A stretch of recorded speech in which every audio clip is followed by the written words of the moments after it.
Hi, this is Mickie Kennedy of eReleases.com with another edition of Ask Mickie. Today's Ask Mickie is, why was my press release rejected online? Online press release distribution has become an integral part of most PR campaigns. Thanks to the internet, you can now get your news spread faster than ever before. But just because you submit a press release on a free or low-cost provider's website doesn't mean they have to accept it. And there are reasons why your press release may be rejected. News websites, just like news wires, have standards. If you don't meet those standards, you might get X'd out. Here are the 8 most common reasons press releases get rejected online. Number 1, you submitted too many press releases in a day. You've overloaded the free press release website with what they appear is spam. Number 2, your press release has no value.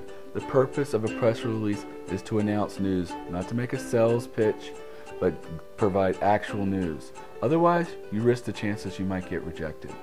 Number 3, your press release contains personal opinions. Despite what you see on TV, news is supposed to be fact-based. Focus only on the facts. Don't include unsubstantiated claims, speculation, or marketing hype. Number 4, you stuff too many links in your press release. A press release should have a link to your website. If you have a product page, that's completely reasonable. But including 40 or 50 links to various pages on your website or various websites like affiliate websites will get you nixed. Number 5, duplicate content. Don't try to submit the same press release across many different free press release websites. It's just duplicate content the search engines aren't going to pay attention to anyways. Also, don't take someone else's press release and use it, incorporating your own company. That's another way to get yourself nixed and to get yourself in trouble. Number 6, your press release doesn't meet the minimum word count. Now, most free press release websites love content, so they're unlikely to nix you for being too long. But if you only have 50 or 100 words with a link to your website, it may not be enough for them to merit including your press release. Strive for something like 300 to 500 words if you can. Number 7, you included no press contact with your press release. I mean, if you're going to send a press release, there has to be a mechanism for the press to reach you. Now, admittedly, on most free and low-cost providers' websites, the media are never going to look at it. But, some of these sites still want to have the same, style of a press release in which press contact is included. I would not include my actual email address or telephone number if you don't want that in the hands of potential marketers and spammers.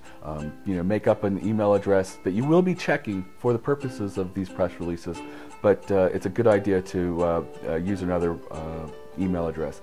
Also, you can get voicemails, temporary voicemails, for as little as $1.99 a month on the internet. So be sure to to pursue different avenues, especially when you're working with a free or low-cost website.